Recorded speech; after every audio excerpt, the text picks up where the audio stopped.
171।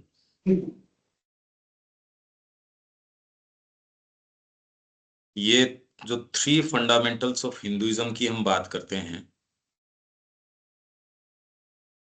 ये मूलभूत चीज है। मतलब हिंदू धर्म को यदि हमको समझना हो कि हिंदू धर्म क्या है, ये मूलभूत चीज है। ये केवल श्री अरविंद ही इस तरीके से रख रहे हैं, बाकी तो हिंदू धर्म क्या है इसकी क्लैरिटी आती ही नहीं। इधर उधर की बातें हैं। आप सारे जो भी डेफिनेशन सो कॉल्ड हैं उनको इकट्ठी करो, इसमें क्लैरिटी नहीं आती। ये बात है हिंदू धर्म। इसके दृष्टिकोण से यदि सारे रूपों के ऊपर हम दृष्टिपात करते हैं, सारों का औचित्य समझ में आता है। पर इस केंद्र से अब यहाँ की सारी कला, साहित्य, संगीत, जीवन सब टोटल समझ में आता है यदि इस केंद्र से हम समझने का प्रयास करें। तो ये आधारभूत विचार और उसका मर्म, भारतीय धर्म का मर्म क्या है।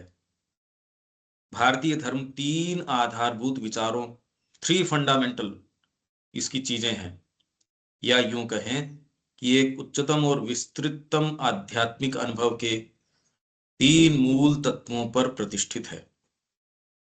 3 फंडामेंटल्स हैं ये। मतलब ये इतनी इंपॉर्टेंट चीज है, ये और कहीं नहीं मिलती इस तरीके से हिंदू धर्म के बारे में, कि यहां डेफिनेशंस हो, ये इतनी मूल चीजें हैं। यदि ये चूक जाओ, चीजों का कुछ भी नहीं समझ में आ सकता, इतनी इंपॉर्टेंट बात है ये। तो 3 आधारभूत विचारों के अंदर क्या बात है। पहला है वेद के उस एकम सत का विचार, जिसे ज्ञानी लोग भिन्न भिन्न नाम देते हैं। एकम सत, जो उपनिषदों का एक मेवा द्वितीय है, जो यहां जो कुछ है वह सब है और इस सब कुछ से परे भी है। बौद्धों के शाश्वत तत्व का, मायावादियों के ब्रह्म का, ईश्वरवादियों के उस परम ईश्वर या पुरुष का, जो जीव और प्रकृति को अपनी शक्ति के अंदर धारण करता है। एक शब्द में सनातन का, अनंत का विचार। एक शब्द में कहें तो सनातन का विचार और अनंत का विचार, ये पहला मूलभूत सिद्धांत है, आधारभूत फंडामेंटल इसका आइडिया है। इसलिए ये सनातन धर्म। क्यों? क्योंकि एकम सत का जो विचार है, जिसे ज्ञानी लोग भिन्न भिन्न नाम देते हैं, अच्छा ये चीज प्रचलन के अंदर है, हम सारे इसको स्वीकार करते हैं, पर इसकी तह में जाके ये नहीं देखते मतलब आया कहां से ये फंडामेंटल जो जो परसेप्शन है, ये फंडामेंटल जो विचार है, ये इतना सामान्य होता और किसी के पकड़ में क्यों नहीं आया। यहां ये चीज ऐसी क्या बात है। यह पहला सर्वसामान्य आधार है, क्योंकि मानसिकता से ये विचार नहीं आ सकता। आपकी सत्ता के किसी और भाग से ही आप उस साक्षात्कार तक पहुंच सकते हो। ये जस्ट प्रयास करो अपने आप से, क्या इस विचार तक अब हम पहुंच सकते हैं क्या। और इस संस्कृति ने इसी को आधारभूत विचार के रूप में रखा। पहला, कि एक ऐसी सत्ता है, सनातन सत्ता है, अनंत सत्ता है, जिसे आप एक में अद्वितीय है, उसी से सारी चीज, यहां जो कुछ है वो सब कुछ है, इस सब कुछ से परे है। उसको आप सत भी कहते हो, असत भी कहते हो, और इन दोनों से परे भी है। बौद्धों के शाश्वत तत्व वही है, मायावादियों का ब्रह्म, ईश्वरवादियों के उस परम ईश्वर या पुरुष, जो जीव और प्रकृति को अपनी शक्ति के अंदर, मतलब आप उसका निरूपण किसी भी तरीके से करो, ये नहीं कि आप मायावादियों के तरीके से निरूपण करो, तो तत्व वो वही है, सनातन तत्व, अनंत का विचार। यह पहला सर्वसामान्य आधार है, परंतु मानव बुद्धि इसे अनंत प्रकार के सूत्रों में प्रकट कर सकती है और करती है। इस शाश्वत, इस अनंत, इन सनातन को खोजना, इनके अत्यंत निकट पहुंचना तथा इनके साथ किसी प्रकार का या किसी मात्रा में एकत्व प्राप्त करना ही इसके आध्यात्मिक अनुभव का उच्चतम शिखर एवं चरम प्रयास है।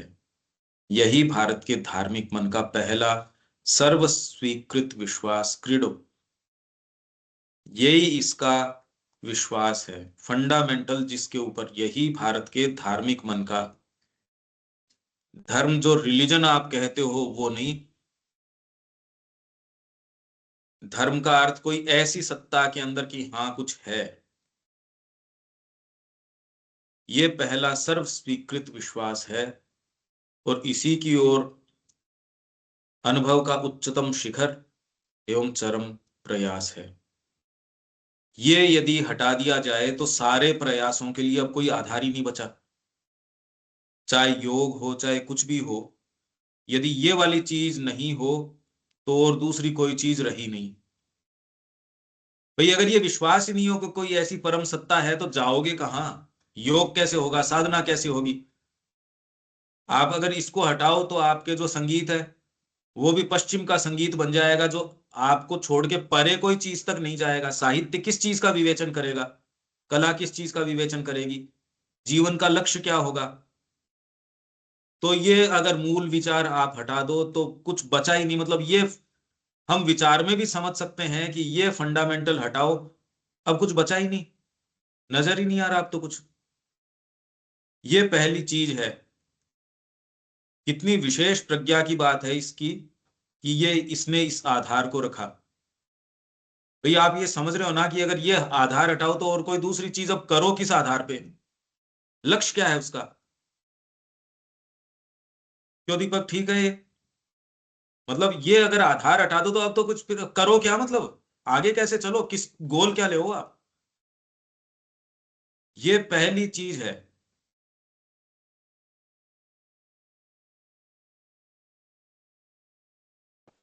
म्यूट है, हाँ। ऐसी कंडीशन कोई बात बोलनी है। हाँ अब वहाँ क्या है? अब नहीं, ठीक है ठीक है ठीक है। मतलब ये अगर आप बेडरॉक को हटा दो तो ये तो रखना जरूरी है ही है। इस आधार को किसी भी सूत्र के रूप में स्वीकार करो।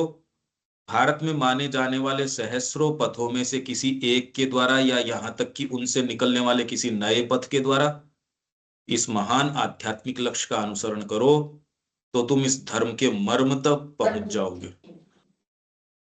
तुम उसके मर्म तक पहुंच जाओगे। तुम किसी भी पथ का अनुसरण करो, क्योंकि यही वैदिक स्पिरिट है। अगर इसको इस्लाम स्वीकार कर लेता, इसको अगर क्रिश्चियनिटी स्वीकार कर लेती तो कोई दिक्कत नहीं है, वैदिक फोल्ड में रह सकते हैं। मायावादियों से दिक्कत नहीं है, किसी से भी दिक्कत नहीं है, जब तक कि वो कह रहे हैं ठीक है ये भी एक मार्ग है। अरे वहां जाने के हजारों मार्ग हो सकते हैं, नहीं एक ही है, चलो ये भी ठीक है। दूसरों से जाओगे तो मार डालेंगे, ये कोई बात थोड़ी हुई। अब आप अनवैदिक स्पिरिट के अंदर आ गए, अदरवाइज तो आप बिल्कुल परफेक्टली वैदिक स्पिरिट में हो। आपने जो गुरु अपनाया आपके लिए साक्षात परम ब्रह्म वही है, कोई दिक्कत की बात ही नहीं है इसके अंदर। क्योंकि बुद्धि उसका निरूपण कर ही कैसे सकती है आपके लिए? क्योंकि आपको रजिस्टर हो गया ये चीज कि मेरे को जाना है, तो आपका मार्ग वो है और आपके लिए तो वही मार्ग है। पर ये ही एक मार्ग है, इसके अलावा और कोई मार्ग नहीं है, ये तो बात कैसे हो सकती है? यही एक विशेष बात है यहाँ की। इसलिए यहाँ भारत में झगड़ा नहीं हो सकता अगर आप इसको पहले वाले को स्वीकार करो। ये जितने भी झगड़े अब हैं ये भारत की स्पिरिट के नहीं है। इसीलिए भावी धर्म सनातन धर्म होगा अगर मनुष्य जाति को जिंदा रहना है, नहीं तो जिंदा रह ही नहीं सकती। पहले लड़ती झगड़ती थी पर उसके पास ऐसे साधन संसाधन नहीं थे कि ज्यादा मार कर सके। अरे भी भाले से और से या इन चीजों से क्या मार कर लेते आप?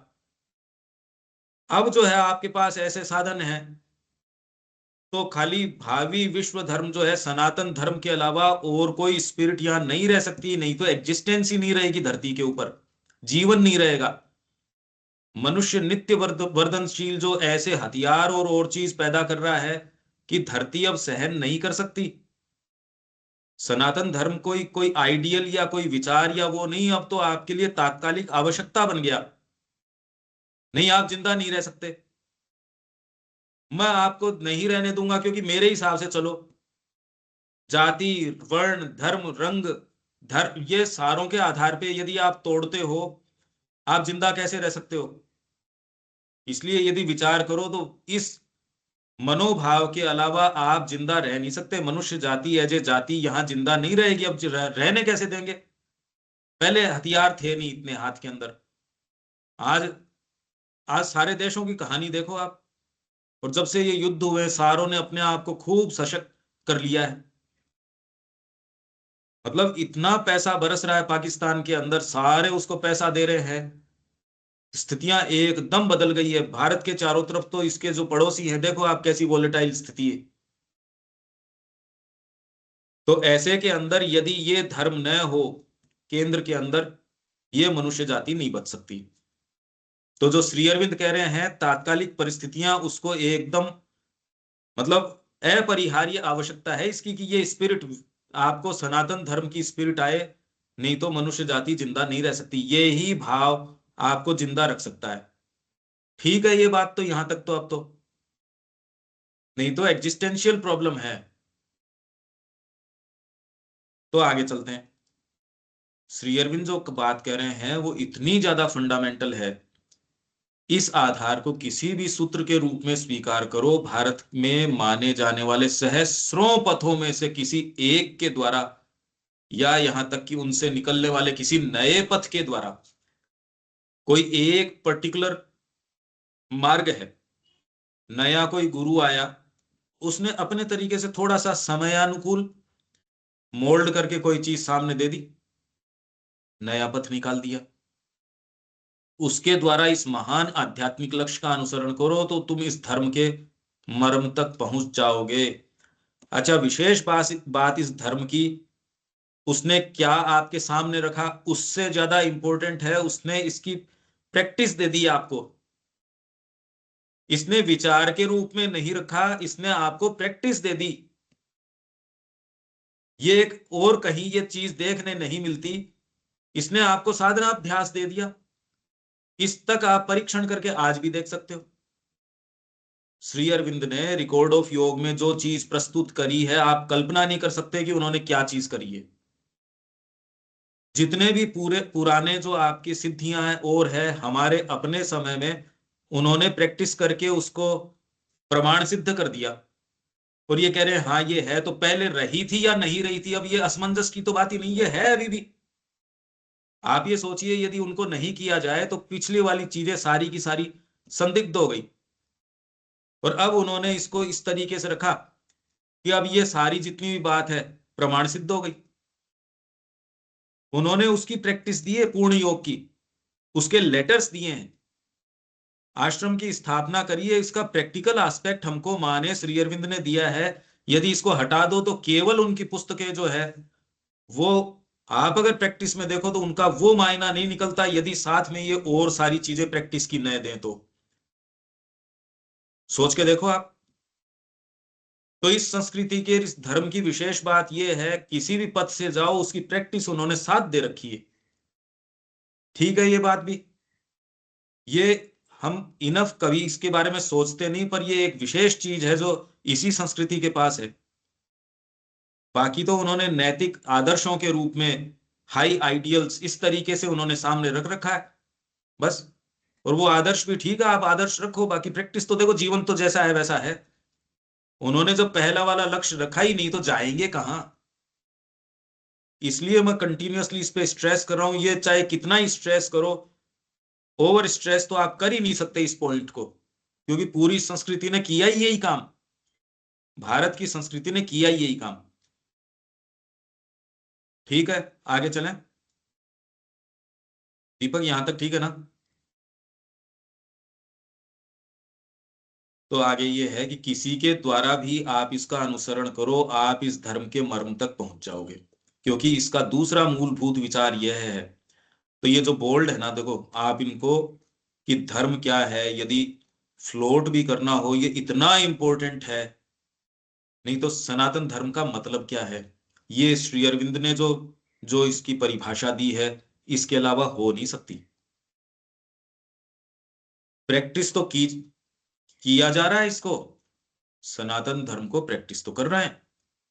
मानसिक रूप से यदि पूछा जाए कि ये है, तो ये जो व्याख्या श्री अरविंद ने करी है, ये ही बौद्धिक रूप से, और आप रख नहीं सकते इसको, और इसको रखा नहीं जा सकता इसके अलावा, क्योंकि इसका दूसरा मूलभूत विचार यह है कि शाश्वत एवं अनंत के पास मनुष्य नानाविध मार्गों से पहुंच सकता है। एक सत्ता आपने कह दी एकम सत, तो जी जाऊं कैसे? तो आप नानाविध मार्गों से जा सकते हो। अनंत अनेक अनंतताओं से पूर्ण है। इन्फिनिट कोई ऐसे ब्लैंक सी चीज नहीं है, अनेक अनंतताओं से पूर्ण है, और इन अनंतताओं में से प्रत्येक अपने आप में वह शाश्वत ही है।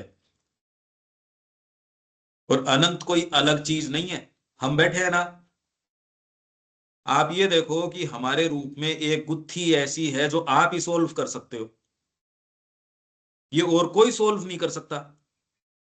और आप में कितने विचार, कितनी सारी चीजें, आप उसको चाहे लोअर कहो, हायर कहो, इनर कहो, कुछ भी कहो, ऐसी अनंत जटिलता, हम बैठे हैं ना। अच्छा, आपका जब विकास होता है, शारीरिक विकास होता है, तो जटिलताएं बढ़ती है अलग तरीके से। आपका साइकोलॉजिकल विकास होता है तो अनंतताएं। और ये तो एक कंटिन्यूटी का आपको सेंस है, बाकी आप वो व्यक्ति ही नहीं हो। जब आपकी चेतना में परिवर्तन आता है, ये तो आपने एक मैं का सेंस शरीर के कारण और उसकी एक यात्रा है, उसके कारण एक सेंस जोड़ रखा है।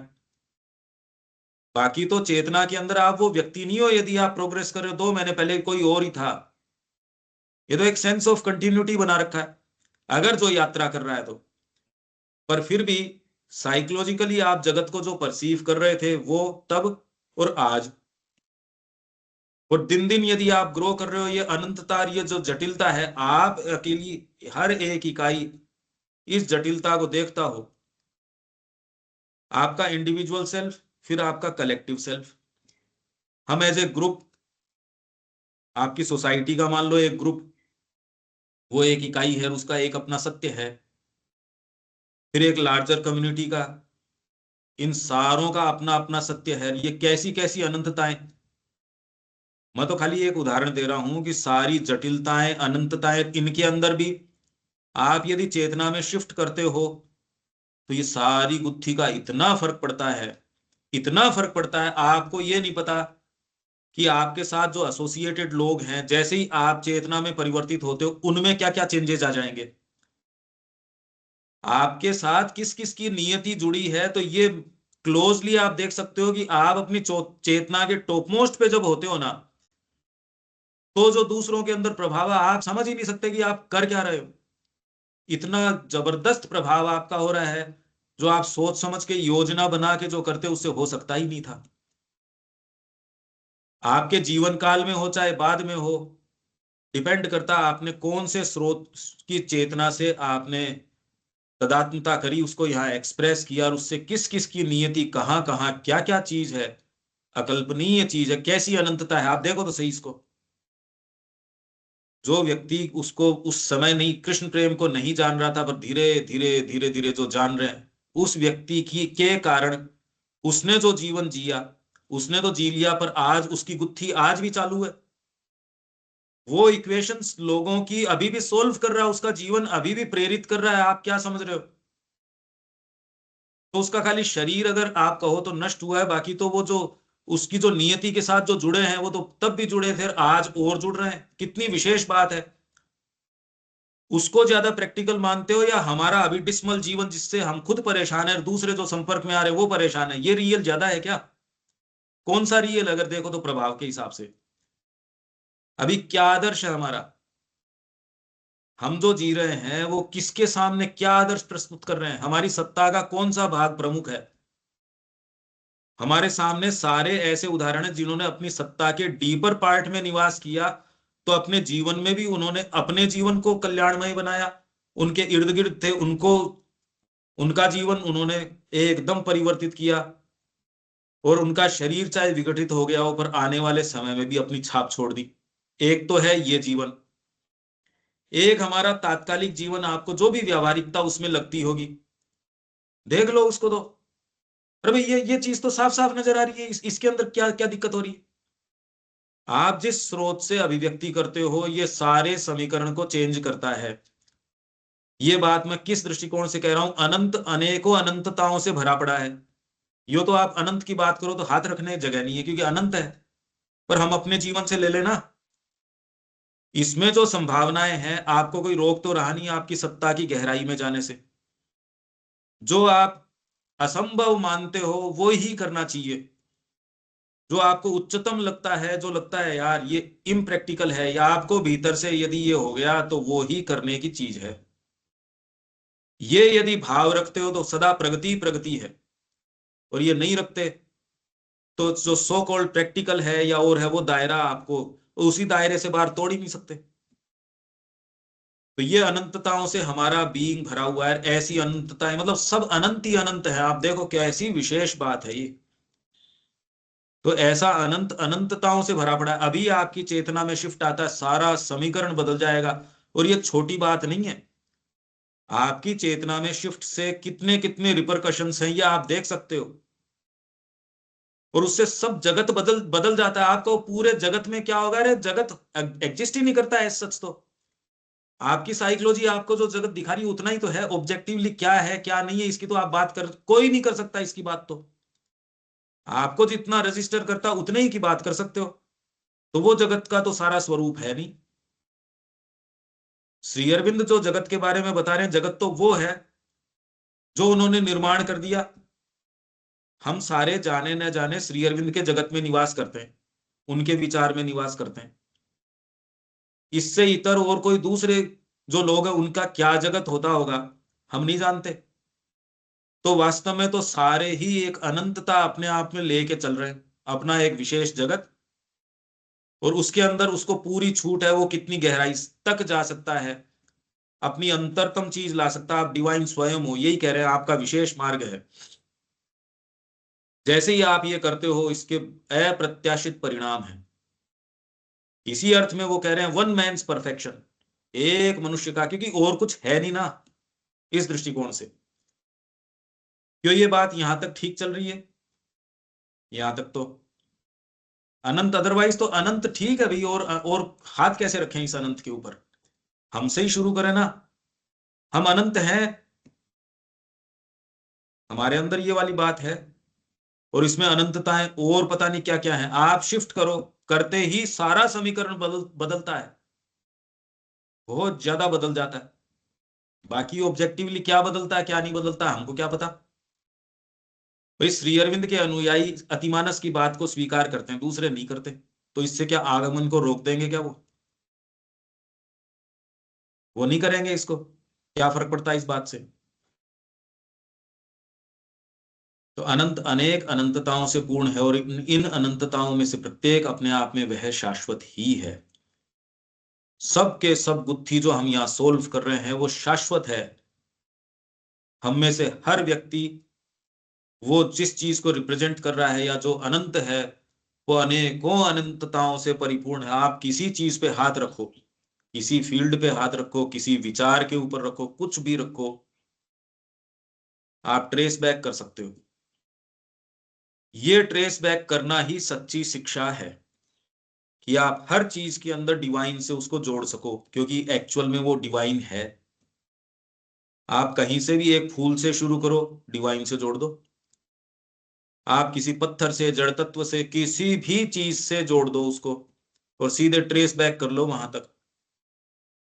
ये माँ का जो वो श्री अरविंद का सिद्धांत नियर टू फार का जो है ना, लोग जनरली बात क्या करते हैं, उसको सिखाने के लिए एक काम करो, एक फूल ले लो, फूल की पत्तियां समझा दो उसको, इसके बारे में समझा दो, फिर बाद में आप उसको सारी की सारी जो है ना बोटेनी समझा दो, ये समझा दो। तो वो तो दूसरे कर ही रहे हैं। आपने मतलब माता जी ने ऐसा और श्री अरविंद ने नया क्या कह दिया इसमें?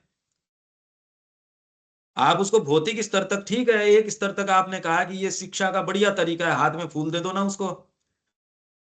उसको समाजशास्त्र या आपको ये एक एडमिनिस्ट्रेशन समझाना है तो एक काम करो, स्कूल में दो पार्टियां बना लो, जैसे कि कई स्कूल्स करती हैं, अपने चुनाव करवा लो।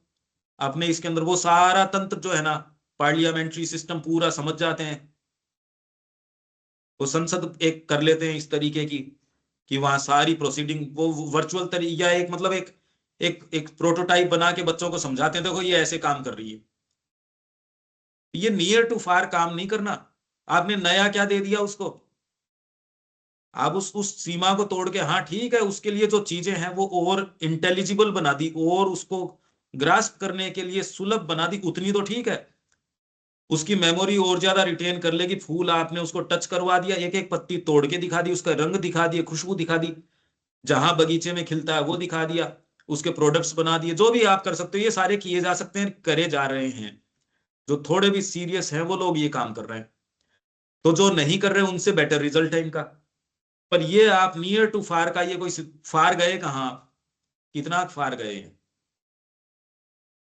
फार तो जब आप अनंत, ये शाश्वत तक कोई चीज को लेके चले जाते हो, इसमें इमेजिनेशन चाहिए कि हर चीज को पकड़ा, शाश्वत तक ले गए। भाई अभी तो हम स्पिरिचुअल नेम भी बताते हैं तो वो ये कह रहे हैं इसके कारण इसका साइकोलॉजिकल परफेक्शन है, इसके कारण इसका डिवाइन लव है।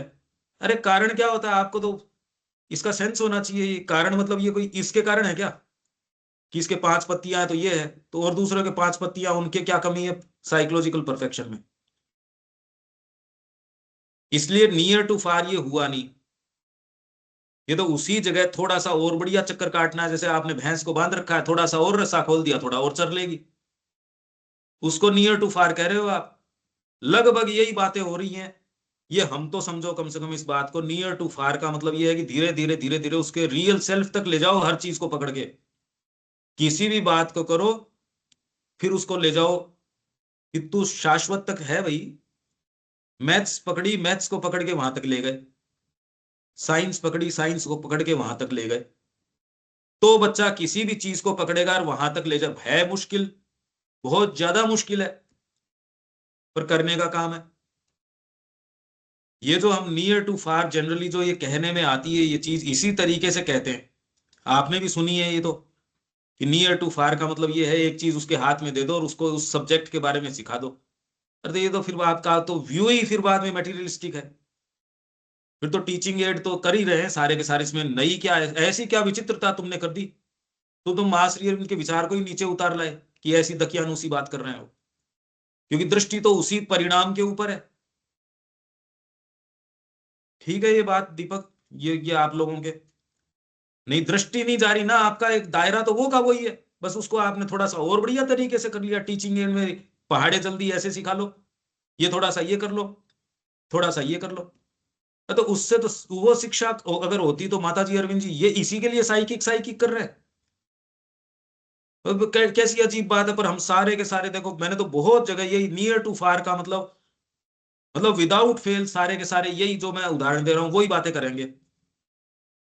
यही बातें यदि आपको आध्यात्मिक अर्थ फूलों का बताना तो करोगे विदाउट फेल, क्योंकि हमारी चेतना ही उस तरीके की है।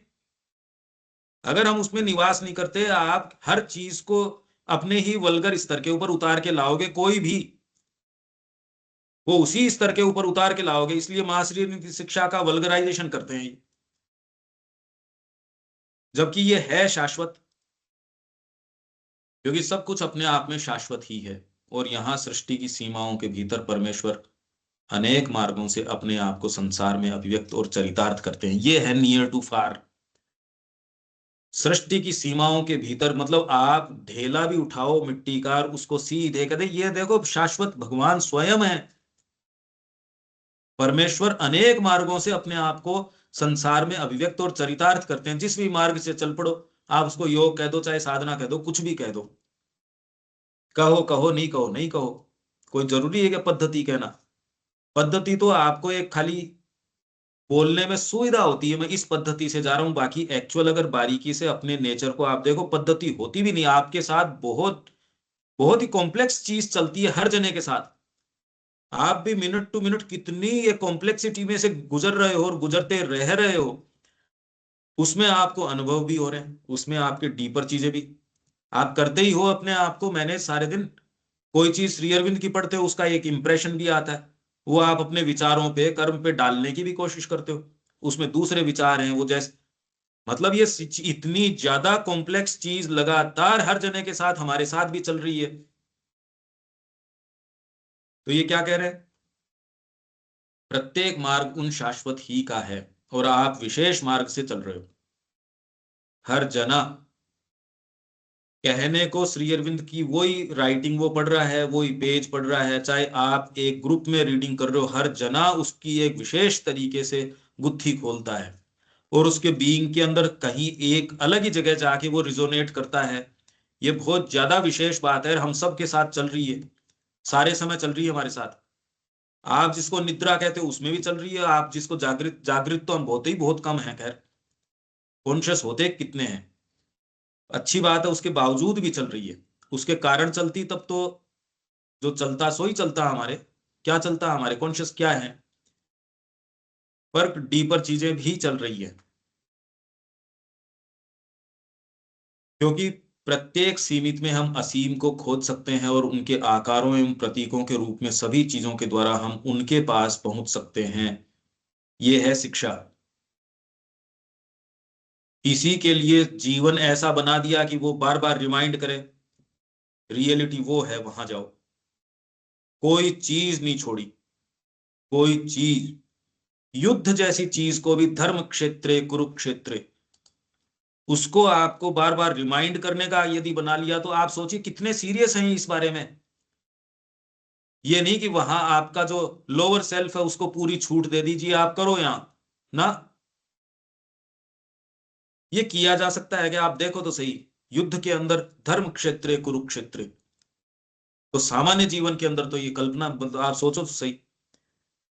कल हम पढ़ रहे थे अश्वमेध, कोई भी सफल राजा है उसके लिए अश्वमेध करना जरूरी है। और अश्वमेध के सिद्धांत को इसके अंदर पढ़ो, आपके पहले वॉल्यूम में है ये पहला अपने सिलेक्शन का, और यूं 15वें वॉल्यूम में सीक्रेट ऑफ वेद। अश्व जो है, जो अपना सिलेक्शन है उसमें उसमें 15वें वॉल्यूम में अश्वमेध और सोम का जो जो रूप प्रतीक है, उसमें अश्वमेध का मतलब यह है कि आपकी जो प्राणिक ऊर्जा है उसको आप बिल्कुल फ्री छोड़ देते हो और वो कहीं नहीं अटकती। जो अश्व छोड़ते थे ना, अश्वमेध में अश्व छोड़ दिया, वो कहीं अगर किसी ने पकड़ लिया या वो अश्व कहीं अटक गया तो आपका यज्ञ पूरा नहीं हुआ। आपकी जो इंद्रियां हैं, आपकी जो प्राणिकता है वो कहीं अटकती नहीं, उसका तो रस वो पूरे सब जगह घूमी आती है और वापस अपने मालिक के पास आ जाती है। ये यदि कोई राजा नहीं कर रहा, राजा नहीं इसके लिए तैयारी करवाते थे, वो सब की तैयारी करवाते थे इसके लिए। आज सफलता के मानक वो हो रहे हैं। आज अश्व आप खोलने की स्थिति में हो क्या कि आपका अश्व खोल दो, आपकी प्राणिक ऊर्जा, कि वो घूम आए और वापस अपने मालिक के पास आ जाए। राजा को ये करने के लिए कि तू सफल राजा तो है, ये नहीं कि तेरा घोड़ा तूने छोड़ दिया और वो घूम के वापस आ जाएगा। ये प्रतीक नहीं है अश्वमेध का, वो तो प्रतीकात्मक एक सिंबल था, मान लो उन्होंने घुमा के वापस लिया है, कोई उसको बांधता नहीं, कोई बांध लेता है तो आ जाओ युद्ध करो। साइकोलॉजी के ऊपर घटाओ इस बात को, आपकी प्राणिक जो ऊर्जा है वो इतनी फ्री है, वो सीधे जाती ही मां के पास, उसको रस ही उसके अंदर है। तब आप जो है स्वराट और सम्राट, स्वराट खुद के ऊपर, सम्राट सारों के ऊपर, स्व का राट होगे तब सम्राट हो सकते हो। स्वराट नहीं हो तो आप अभी खुद करके देख लो, कोशिश कर रहे हैं दूसरों के ऊपर अनुशासन या आधिपत्य लागू करना, खुद के ऊपर है नहीं, इसलिए ये चीज कभी हो ही नहीं रही। ये आदर्श हमारी संस्कृति का है, इसलिए वो कह रहे हैं साइकोलॉजिकल स्थिति, हम ढूंढ रहे हैं इतिहास।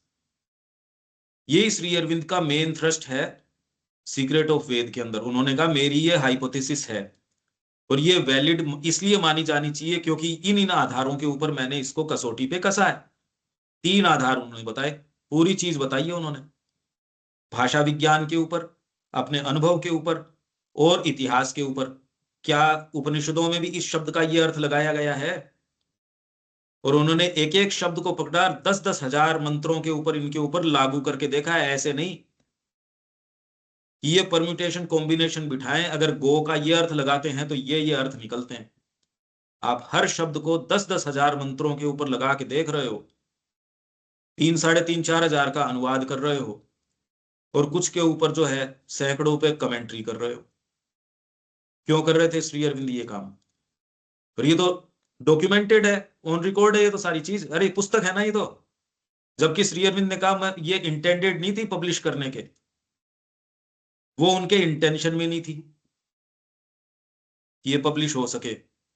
भाषा विज्ञान के ऊपर पूरा वॉल्यूम है श्री अरविंद का। तो आप वो क्या सीरियस थे और वो क्या करना चाह रहे थे इससे देख सकते हो। 14वां वॉल्यूम पूरा आप खोल के देखो, एक एक लाइन नहीं समझ में आती, एक लाइन नहीं समझ में आती, वो सारा करके और वो सेटिस्फाइड नहीं थे श्री अरविंद की, भाई ये तो समय नहीं है मेरे पास, मैं कर नहीं पाऊंगा। कई चीज वो रिवाइज करना चाहते थे, कई तो वो इंटेंशन था ही नहीं कि ये रिकॉर्ड ऑफ योग तो उनके बाद में मिली है उनको डायरी के रूप में, डायरियां थी ये तो, उसका तो खैर कोई लेना देना ही नहीं है, तो कोई पता ही नहीं कि ये चीज है क्या, वो नोट कर रहे थे। ऐसा जीवन जिया जा सकता है आपके सामने। तो ये भारतीय संस्कृति का ये बात है कि सभी चीजों के द्वारा हम उनके पास पहुंच सकते हैं, सभी वैश्व शक्तियां उस एकमेव की अभिव्यक्तियां हैं, सभी ताकतें उसी की ताकतें हैं, प्रकृति के कार्य व्यवहार के पीछे विद्यमान देवताओं को एक ही देवादेव की शक्तियां, नामों और व्यक्तित्वों के रूप में देखना और पूजना होता है। एक अनंत चित शक्ति, कर्तृ शक्ति, परम संकल्प या विधान, माया, प्रकृति शक्ति या कर्म सभी घटनाओं के पीछे अवस्थित है, चाहे वे घटनाएं हमें अच्छी लगे या बुरी, स्वीकार्य लगे या अस्वीकार्य, सौभाग्यपूर्ण लगे या दुर्भाग्यपूर्ण। वे अनंत सृष्टि करते हैं, वे अनंत सृष्टि करते हैं और ब्रह्मा कहलाते हैं। इसको पूरा तो खोल रहे हैं ये, यहां तो प्रसंगवश बात है, बाकी वेद के अंदर है ये सारा रूपक। हमको ये सारी राइटिंग इनकी जो है, और अगर अपने जीवन की मानसिकता यदि हम चेंज नहीं करते तो वो राइटिंग पढ़ तो सकते हैं पर एक्चुअल उसका जो मायना है वो नहीं समझ में आएगा। तो वेद के अंदर ये इस चीज का कि ब्रह्मा क्या कर रहे हैं, ब्रह्मणस्पति नाम है वहां, शिव है उसका रुद्र नाम है वेदों के अंदर, और विष्णु विष्णु है ही, पर ये वाले विष्णु जो पौराणिक है वो वाले नहीं, विष्णु का फंक्शन वेदों में अलग है। ये सारी बातें श्री अरविंद वेद के अंदर कर रहे हैं, और बहुत फंडामेंटल चीजें हैं, पर अब वो कभी समय हो तो ये करी जा सकती हैं, उसके बिना आप कभी समझ सकते ही नहीं। हम कंफ्यूजन में जी रहे हैं, अंधकार में जी रहे हैं, और ये जान के एक ऐसा नया जगत हमारे सामने खुल के आता है, उसके अलावा हम कहाँ जी रहे हैं ये एक विचार करें तो समझ में नहीं आता, हम हैं कहाँ, खाली इंप्रेशंस हैं, नोशंस हैं, प्रेजुडिसेस हैं, उसको हम जीवन कह देते हैं, उसकी सोच समझ। हम सुबह बात भी कर रहे हैं, हमारा बीइंग किस कॉम्प्लेक्सिटी का बना हुआ है सिंथेसिस के अंदर, कि हम कहने लायक तो कोई चीज ही नहीं है अभी एज सच, एक बंडल है। सुबह जो हम पढ़ रहे हैं वो इनसे भी शेयर करना सबसे, अभी जिसके ऊपर हम इतना सीरियस हैं सारे के सारे, वो हम है ही नहीं। देखो आप, जोरदार बात क्या है, उस वहम को पीटते पीटते उस बंडल को कह रहे हैं हम। अरे बंडल है वो तो है ही नहीं कुछ, और वो भी इनसिग्निफिकेंट बंडल है। ब्रह्मा कहलाते हैं वे, प्रतिपालन करते हैं, और विष्णु कहलाते हैं संहार करते हैं या अपने अंदर समेट लेते हैं, और रुद्र या शिव कहलाते हैं परमाशक्ति जो स्थिति एवं रक्षा के कार्य में दयाशील है। जगन्माता लक्ष्मी या दुर्गा हैं, या फिर वह इन रूपों को धारण करती हैं। वह संहार के छद्म वेश में भी दयाशील चंडी हैं, या वे काली अर्थात कृष्ण वर्णा मां हैं। एकमेव परमेश्वर अपने आप को अपने गुणों के रूप में नानाविध नामों और देवताओं में प्रकट करते हैं।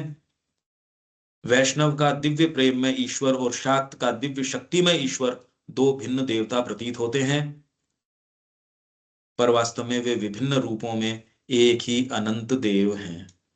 मनुष्य इन नामों और रूपों में से किसी के द्वारा ज्ञानपूर्वक या अज्ञान अवस्था में उन परम के पास पहुंच सकता है, क्योंकि इनके द्वारा और इनके परे हम अंततो गत्वा परमोच्च अनुभव की ओर बढ़ सकते हैं।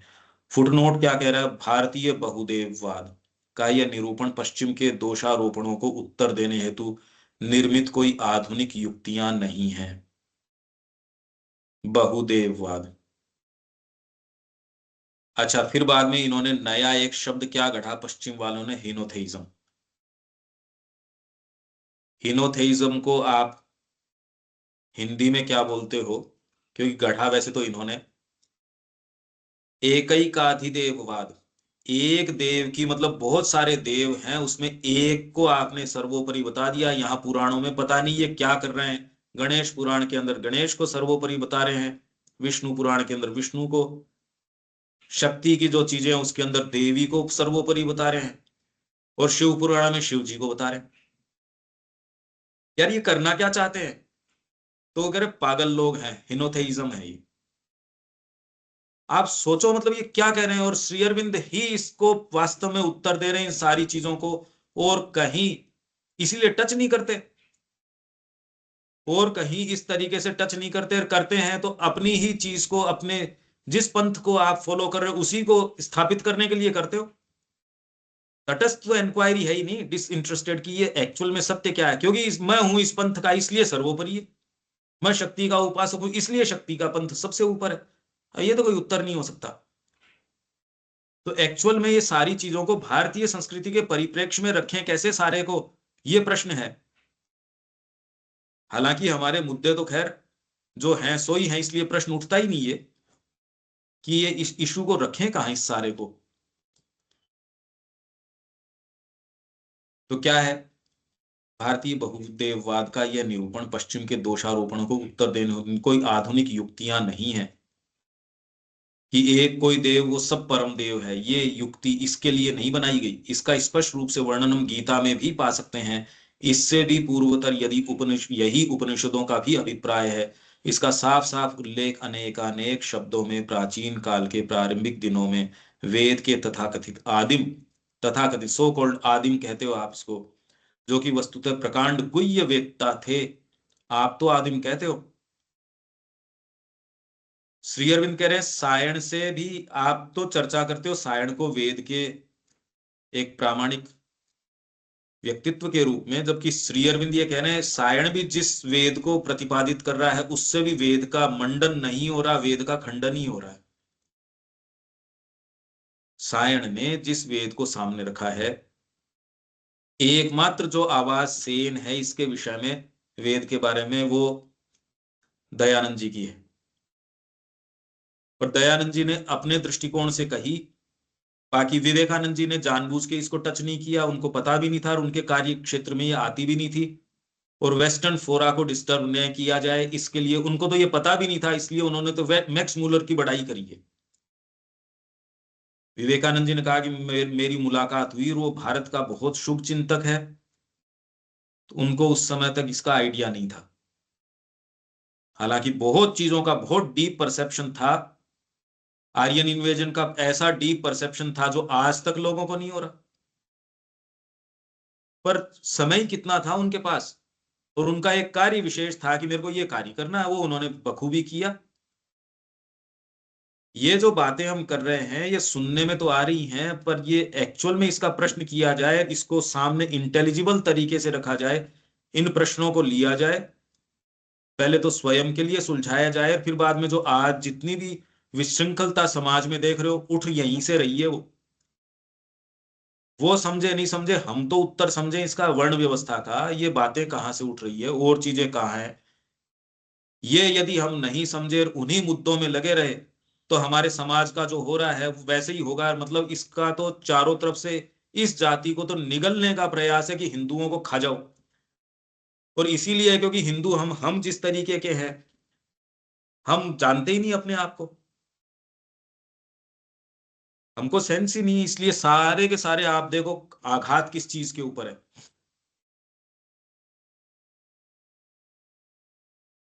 तो इसलिए कवियों द्वारा भी किया गया, ये तो फुटनोट है। परंतु एक बात ध्यान में रखने की आवश्यकता है कि जहां आधुनिकता में रंगे हुए अनेक भारतीय धर्मवादी आधुनिक भौतिकवादी युक्तिवाद के साथ, फिर से, परंतु एक बात ध्यान में रखने की आवश्यकता है कि जहां आधुनिकता में रंगे हुए अनेक भारतीय धर्मवादी आधुनिक भौतिकवादी युक्तिवाद के साथ रैशनलिज्म एक बौद्धिक समझौते के तौर पर इन चीजों को प्रतीक कहकर उड़ा देने की प्रवृत्ति रखते हैं। किसको किसको प्रतीक कह के उड़ा देने की बात करते हैं? वही प्राचीन भारतीय धार्मिक मन इन्हें केवल प्रतीकों के ही नहीं अपितु जगत सत्यों के रूप में देखता था, भले ये मायावादी के लिए केवल माया में जगत के ही सत्य क्यों न हो। केवल भारत के आध्यात्मिक और अंतरात्मिक ज्ञान ने इसलिए केवल भारत में जन्म लेने से आपको हम भारतीय हैं ये नहीं, भारतीय किसको कहते हैं वो श्री अरविंद ने कहा भी है, भारतीय तो वो है Hindu, who is a Hindu, जिसने बाहरी जीवन और बाहरी आपके भौतिक तत्व की चकाचौंध जो है ना, आपका एक्सटर्नल सेल्फ जो है उसको उसके गुणगान के लिए नहीं, ये तो परमात्मा के गुणगान के लिए बना है, तो आप हिंदू हो। अंतरात्मा का गुणगान करते हो, गुणगान का मतलब सारे समय उससे भावित हो, आपकी जीवनचर्या उससे भावित है, तो आप हिंदू हो, नहीं आप म्लेच्छ हो। शरीर को आपका केंद्रीय सेल्फ मान के सारी चीज सारी प्रक्रिया उसमें खाली मां श्री अरविंद या कोई भी आपका इष्ट है उसको एक डेकोरेशन के रूप में काम में लेना या एक ऐसी चीज जो वो भी जीवन का अंग है, ये हिंदू का कार्य ही नहीं है। यही कार्य होता तो जो महान उपलब्धियां इस संस्कृति ने की, हमारे भाव को वहां उन लोगों के ऊपर रखो। आप कोई कोई निर्माण देखते हो क्या? आप अपने आप को उन लोगों की जगह रखो या आपकी मानसिकता को वहां ले जाओ, और वो लोग जो निर्माण कर रहे थे इन महान चीजों का, वहां अपने आप को रख दो। अब निर्माण नजर आता है क्या? अब क्या नजर आता है? वही प्रैक्टिकलिटी, वही सारी बातें। यार इससे क्या होगा? तू जो ये इस तरीके का घर बना रहा है, भाई इसकी यूटिलिटी क्या है? हर कॉर्नर इतना परफेक्ट बनाया गया है, हर चीज भवन की इतनी सुंदर, आपके चारों तरफ के माहौल से इतनी ज्यादा परफेक्टली तारतम्य के अंदर, हर बात मतलब छोटी से छोटी चीज में इम्परफेक्शन नहीं है। यहां कला हाथ के अंदर ही, आप छोटी चीज भी बनाओगे तो इतनी ज्यादा कलाकृति इसके अंदर है। छोटी सी चीज भी बनाओ, उनको पता नहीं है कैसे बनाई जानी चाहिए, पर जैसे ही आपके ये यूटिलिटेरियनिज्म आया, इसने आपकी महानता को नष्ट कर दिया, खत्म कर दिया इस चीज को। इसलिए श्री अरविंद और मां कह रही है, ये the commercial spirit should be driven out from the world. जो आपकी ये कॉमर्शियल स्पिरिट है शुड बी ड्रिवन आउट, इसको बाहर निकाल के फेंको, नहीं आप जिंदा नहीं रह सकते। ये कैसे किया जाए? मां कह रही है ये बात, कॉमर्शियल स्पिरिट को निकाल के बाहर करो, नहीं तो यहां कोई शुभ महान कोई अच्छी चीज यहां नहीं हो सकती। इतना तो आप भी समझ सकते हो कि इस स्पिरिट के को ले जाके उन लोगों को जो महान उपलब्धियां कर रहे हैं वहां रखो। तुलसीदास जी के अंदर आप अपनी स्पिरिट भर के देखो एक बार। अब रामचरितमानस आएगी या क्या आएगा? जो महान आपके मंदिरों का निर्माण कर रहे हैं वो कहते हैं यार क्या फायदा, दिखती तो नहीं है ये, तो इतना बारीक है, वहां जाके गर्भगृह में जा कोई दिखेगा ही नहीं, अंधकार ही पड़ा है वहां, तो अंधेरा है, इतना परफेक्शन क्यों कर रहे हो? आप ऐसी ऐसी चीजें बनाई क्यों रहे हो, क्यों कर रहे हो, एफर्ट क्यों लगा रहे हो? क्योंकि यूटिलिटेरियन स्पिरिट तो उसी से, यूटिलिटी क्या लाभ इसका, और लाभ मतलब किसको किसके लिए? ये वाली हमारी जो आज की स्पिरिट है, ये बातें मैंने क्यों करी? पश्चिम के रंग से रंगे, क्योंकि ये हिंदू की मनोवृत्ति नहीं है। हिंदू की मनोवृत्ति तो अपनी आत्मा के गुणगान की है, वो हम करते हैं। उस भाव से भावित होते हो तो आप सारा निर्माण देखते हो। उस भाव को हटा दो। हम जो हैं, अरे भाई आप तो अपने आप, हम सारे तो जानते ही अपने आप को, ये वाला भाग ले जाके उन लोगों के अंदर डालो जो इन्फ्लेम्ड थे कुछ करने के। अब देखो आप, अब क्या नजर आता है? वही चीजें नजर आ रही हैं जो जैसी हमने आज क्रिएट कर रखी हैं। हमारे चारों तरफ का वातावरण हम वहां पाएंगे, और क्या पाओगे? तो महानता चली गई, सुंदरता चली गई, प्रतिबद्धता चली गई, एकनिष्ठता चली गई, सारे शुभ भाव गुण सब चले गए।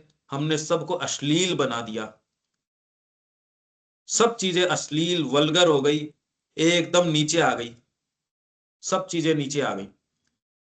ये साइकोलॉजिकल परीक्षण करके देख लो। क्यों दीपक, ठीक बात है ना ये? यहां तक भाई हमारी मानसिकता को वहां डाल के देखो, ऋषियों पे और पे हिंदू, श्री अरविंद की बातें ऐसी जबरदस्त हैं। ये तो हमने एक सर्टेन कोई चीज बीच में रोक रखी है, इसलिए हम ऐसे बैठे रहते हैं, कैसे हो सकता है? तो ये इसको प्रतीक कह के ब्रश ऑफ कर देते हैं, क्योंकि भारत के आध्यात्मिक और आंतरिक ज्ञान ने अंतरात्मिक उच्चतम कल्पनातीत सत्ता और हमारी भौतिक जीवन प्रणाली के बीच दो संबंधित विरोधी तत्वों की तरह कोई खाई नहीं खोद डाली थी। ये है मेन बात। ये फॉल्सहुड है, माता जी ने भी कहा ये फॉल्सहुड है कि आप बाहरी जीवन और अंतरात्मिक जीवन, ये जो दो बातें करते हो, ये फॉल्सहुड है। ये बिल्कुल फॉल्सहुड है। ये कितना प्रचलन में है। ये खाई के कारण ही भारत का बहुत नुकसान किया आपके, तो एक तो बुद्ध ने और एक शंकर ने, और जिस एग्जाजरेशन के साथ पश्चिम ने इन दो को ही भारतीय संस्कृति का इतिश्री बता दिया, इसने आज तक भी आपको बड़ी समस्या के अंदर डाला। थे नहीं ये जैसा वो बता रहे हैं, पर उनको तो यही नजर आया। पश्चिम ने किया, क्योंकि भारतीयों की तो उस समय थी नहीं इतनी कोई, कुछ थोड़े से पैसे दे के आपके जो है उनके अनुवाद करवा ले रहे थे, क्योंकि भूख मर रहे थे। इन्हीं से अनुवाद करवा लिया और कह लिए ये आपके शास्त्र हैं, ये लो सब। बहुत ज्यादा खराब स्थिति से आए ये, श्री अरविंद ने कहा, पर भारत आज भी भारत है। और अब श्री अरविंद के आने के बाद तो ये तो आप सोचिए, इसमें तो नई ऊर्जा भर गई। इसलिए आशा है, श्री अरविंद के अलावा जस्ट आप देखो, कहीं मेरे को तो आशा नजर आती नहीं। अगर आप थोड़ा बहुत चिंतन करते हो, पढ़ते हो, स्थितियों का विवेचन करते हो, तो प्रश्न ही नहीं उठते। राइट, उससे व्यू पॉइंट से अप्रोच है ही नहीं। ये यदि हम सारों को पता चल जाए, तो जीवन में एक बहुत अच्छा उद्देश्य काम करने का हमको महसूस हो, और आपको एनर्जी की प्रॉब्लम नहीं मिलेगी, क्योंकि आप भावी तो होगे हमेशा ही। अभी एनर्जी इकट्ठी करनी पड़ती है, क्योंकि मन कहीं और लग रहा है। जब मन वहां लग जाएगा, एनर्जी की प्रॉब्लम नहीं आएगी, फिर तो आप इकट्ठी कर करके वहीं दोगे।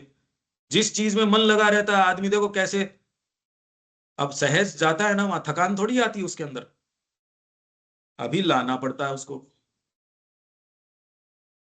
क्योंकि भारत के आध्यात्मिक इसने कोई खोद नहीं डाली खाई, और उसके लिए इन अति भौतिक स्तरों के सत्य जड़ जगत के बाह्य सत्यों की अपेक्षा कुछ कम वास्तविक नहीं थे। ये मेन बात है, ये ज्यादा वास्तविक हैं। मनुष्य पहले पहल अपनी मनोवैज्ञानिक प्रकृति, स्वभाव और गंभीरतर अनुभव के लिए अपनी योग्यता, अधिकार। भारतीय जो शब्द है अधिकार का, ये राइट मतलब मेरा इसके ऊपर अधिकार है, ये नहीं। ये डेफिनेशन है अधिकार की। जो अधिकारी बोलते थे, तू तो इसका अधिकारी ही नहीं है, वो अधिकारी किसको बोलते थे? अच्छा, आजकल जो अब तो इतना प्रचलन में जो अभी ये चल रहा है ना, आपके ये जो मूवमेंट चल रहा है, ये ब्राह्मणों का और का, ये जो अभी तुरंत में सवर्ण का और का, ये जो हो अल्लाह चल रहा है, इसको अधिकार नहीं था जी, ये शीशा पिघला के कान में डाल देते थे। ऐसी कोई बात नहीं है, सारे के सारे सब टोटल बकवास है। ये तो खैर मोटिवेटेड है सारे के सारे, इनको तो इस विचार से कोई कोई आहत नहीं है कि ऐसा है या नहीं है। ये तो कह रहे हमको आरक्षण दो, चाहे हम कोई से कहीं हो, या ये तो सारे के सारे बिल्कुल परवर्स हैं। पर यदि विचार के रूप में भी लिया जाए, तो अधिकार जो शब्द है अधिकारी, इसका क्या मतलब है? गंभीरतर अनुभव के लिए योग्यता। गंभीरतर अनुभव आपका है या नहीं, अब सावित्री पढ़ लो चाहे, अगर आपका गंभीरतर अनुभव के लिए योग्यता नहीं है, तो आपको अधिकार नहीं है उस बात का। आपने यदि वो जीवन नहीं अपनाया, आप वो चाहे शब्द काम में ले रहे हो, आप उस कन्विक्शन के साथ कैसे कह दोगे उस शब्द को? आपको पलट के ये कोई कहे जो आप बात कह रहे हो, आप कितने मूव्ड हो उससे, आप जीवन जी रहे हो क्या? इसलिए आदमी कह नहीं पाता, अधिकारी नहीं है वो कहने का। रामकृष्ण जी कह रहे थे, विवेकानंद कुछ भी कहो, ये बिल्कुल ठीक कह रहा है। ये किसी चीज के पक्ष में बोलता है और थोड़ी देर बाद में उसके लिए खंडन करता है उसका। बिल्कुल ठीक है दोनों स्थितियों के अंदर, क्योंकि वो एक स्थिति दूसरी है, वो अधिकारी है कि इसके पास माताजी का चपड़ास है, ये बोल सकता है, ये अधिकारी है। अभी हम अधिकारी नहीं है, इसलिए आप बोलो चाहे, उसका कोई प्रभाव नहीं है। प्रभाव कब आएगा? जब उसके स्रोत से जोड़ दोगे। जो वाणी बोल रहे हो वो स्रोत से जुड़ के आएगी, इसलिए आपका जीवन अभी इफेक्टिव नहीं है। हम ढूंढ रहे हैं कन्विक्शन, कोई जीवन में आ जाए, हम इन्फ्लेम्ड और चलें उसकी ओर, हम तो अभीप्सा रख रहे हैं इसके लिए, अभी है नहीं वो स्थिति। तो अधिकारी बोध, ये फंडामेंटल बात है। अधिकारी वो नहीं जी, पहले तो प्रताड़ना थी, ये कोई बात नहीं है। अगर आप गंभीरतर अनुभव के लिए योग्यता नहीं है, उसको अयोग्य को कैसे आप शास्त्र दे दोगे, कैसे उसको आप वेद दे दोगे? आप भी नहीं दोगे। आप बैठ जाओ एक प्लेन के अंदर जिसको चलाना नहीं आता, कहते नहीं अधिकारी बोध नहीं होगा इसमें, वोट से हम एक जो है पायलट तय करेंगे। आप बैठ जाओगे क्या उसके अंदर? जब एक छोटी सी चीज के अंदर नहीं बैठ सकते, तो वेद जैसी महानतम और सबसे शक्तिशाली चीज उसके हाथ में दे दोगे आप अनधिकारी के?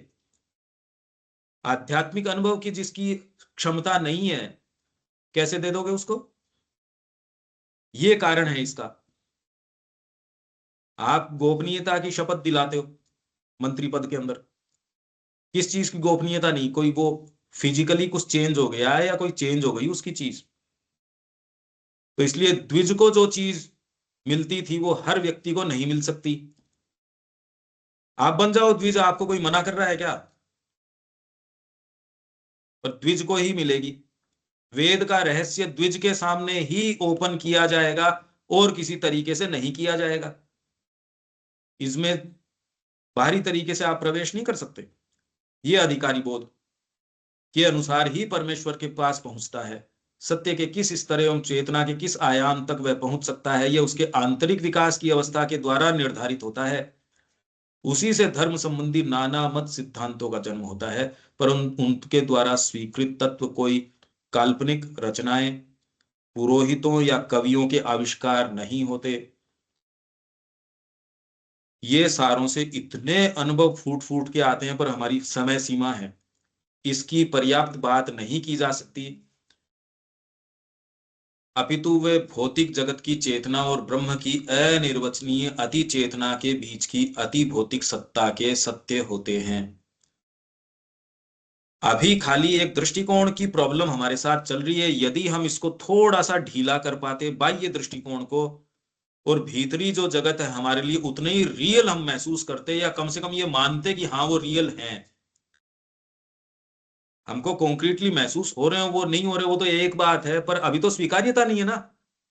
जिस चीज को हम टच कर पा रहे हैं, जिसमें परिणाम पैदा कर पा रहे हैं, भाई मैंने गैस के ऊपर सब्जी चढ़ाई, ये बन गई, कोरे विचार से क्या होता है? अभी जिस चीज को आप टेंजिबली ये कर पा रहे हो और है, वो तो है रियल। उसके अलावा सारी की सारी बात ठीक है, अच्छी बातें हैं, जब पेट भरा होता है तब करता है व्यक्ति ऐसी बातें। अभी हमारे लिए वो चीजें रियल नहीं है। भारतीय संस्कृति बिल्कुल उल्टे, या कम से कम आपको विपरीत लगती है ऐसे स्टैंड पॉइंट से शुरू करती है। ये भारतीय मनोभाव है, इससे शुरू करता है व्यक्ति और इस धर्म के मर्म तक चला जाता है। ये फंडामेंटल्स की हम बात कर रहे हैं। इस मनोभाव से नहीं करो तो यहां की कोई चीज नहीं समझ में आती। क्या उपनिषद समझो, कुछ नहीं समझ में आता। क्या समझो आप? ये प्रॉब्लम है। अब इतनी तो बात कर सकते हैं, बाकी तो इसमें अनंत बात है, मतलब इसको एक सेंटेंस को नहीं खोल सकते हम। इतना ये प्रेग्नेंट है अर्थ से, इतनी जबरदस्त चीज है, जबरदस्त ही चीज है। श्री अरविंद ने क्या इसके अंदर डाला है, इसकी पर्याप्त चर्चा की जा सकती ही नहीं। ठीक है, और कोई बात? ठीक है, ठीक है। इतना सुंदर वर्णन नहीं हो सकता वेद में। बहुत हमारी इच्छा है इसमें हम सीधे प्रवेश कर पाए, तो हमको जो ये जीवन मिला है उसमें कम से कम कुछ तो प्राप्त करें। श्री अरविंद की राइटिंग्स जो हैं वो कोई राइटिंग्स नहीं है, ये तो जो है सो ही है। इसका तो आप पर्याप्त, मतलब मनुष्य जाति भी सारी मिल जाए तो ऋण नहीं चुका सकती इस बात का। जो एक एक बात उन्होंने कह दी, इससे ऊंची चीज नहीं हो सकती। और हम इससे नजदीक होके भी देखो कितनी दूरी बनाए रखे हैं।